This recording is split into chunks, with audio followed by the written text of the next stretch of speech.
Evening స్నాక్స్లోకి ఒక simple sandwich చూపిస్తాను, చూసేయండి. నేను ఇక్కడ 3 eggs యూస్ చేస్తున్నా.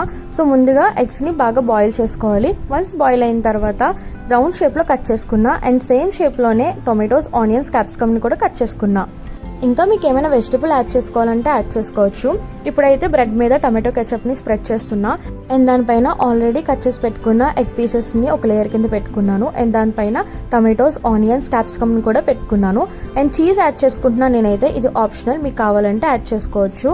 యాడ్ చేసుకున్న తర్వాత దానిపైన కొంచెం చిల్లీ ఫ్లేక్స్, బ్లాక్ పెప్పర్ని కూడా యాడ్ చేసుకొని నేను ఇక్కడ కాల్చుకుంటున్నాను.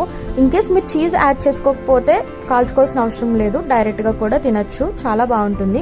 అండ్ నా దగ్గర మయోనైస్ లేదు కాబట్టి నేను యాడ్ చేసుకోవట్లేదు. ఇన్ కేస్ మీ దగ్గర మయోనైస్ ఉంటే కనుక యాడ్ చేసుకోండి, అది కూడా బాగుంటుంది టేస్ట్.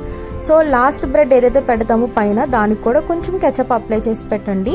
ఫైనల్గా అన్నీ పెట్టుకొని కాల్చుకున్నా. అంతే, శాండ్విచ్ రెడీ అయిపోయింది. ఒకసారి ట్రై చేయండి, మీకు ఎలా అనిపించిందో కింద కమెంట్ చేయండి. టేస్ట్ మాత్రం చాలా బాగుంటుంది, ట్రస్ట్ మీ. అండ్ మీ పిల్లలకు కూడా చేసి పెట్టండి, వాళ్ళు చాలా ఇష్టంగా తింటారు. ఇంతకీ రెసిపీ ఎలా అనిపించింది కింద కమెంట్ చేయండి. ఈ వీడియో నచ్చితే లైక్ చేయండి, సబ్స్క్రైబ్ చేయండి, షేర్ చేయండి. బాయ్.